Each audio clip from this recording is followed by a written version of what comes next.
الحمدللہ والصلاة والسلام علی رسول اللہ۔ کمپنی کی مصنوعات اور پروڈکشن کے لیے موجود خام مال پر زکوٰۃ واجب ہے۔ سوال کیے گئے ہے، میری صابن کی فیکٹری ہے جس کے رأس المال کی تفصیل کچھ یوں ہے: نمبر 1 زمین، عمارت، مشینری، آلات، گاڑیاں۔ نمبر 2 اسٹور میں موجود خام مال۔ نمبر 3 اسٹاک میں موجود تیار مال۔ نمبر 4 بینک کے کرنٹ اکاؤنٹ میں موجود رقم۔ اب میرا سوال یہ ہے کہ اس فیکٹری کی زکوٰۃ کیسے ادا ہوگی؟ آپ تفصیل سے بیان کر دیں۔ الجواب بعون اللہ سبحانہ و تعالی۔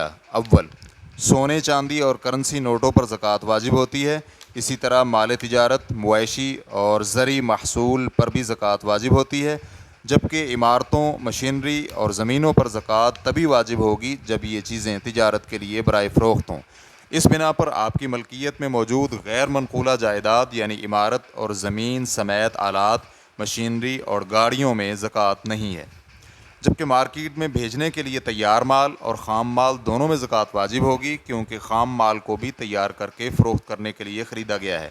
اس کی زکوٰۃ ادا کرنے کا طریقہ یہ ہوگا کہ تیار مال اور خام مال کی موجود مارکیٹ ویلیو 1 سال پورا ہونے کے بعد دیکھی جائے گی، اور پھر اس کی مکمل قیمت میں سے 40واں حصہ یعنی 2.5% زکوٰۃ ادا کی جائے گی۔ دوم، بینک اکاؤنٹ میں موجود رقوم پر بھی زکوٰۃ واجب ہے، اس لیے آپ سال پورا ہونے پر اپنا اکاؤنٹ بیلنس دیکھیں اور اس کی زکوٰۃ ادا کریں۔ اس میں بھی 40واں حصہ یعنی 2.5% زکوٰۃ واجب ہوگی۔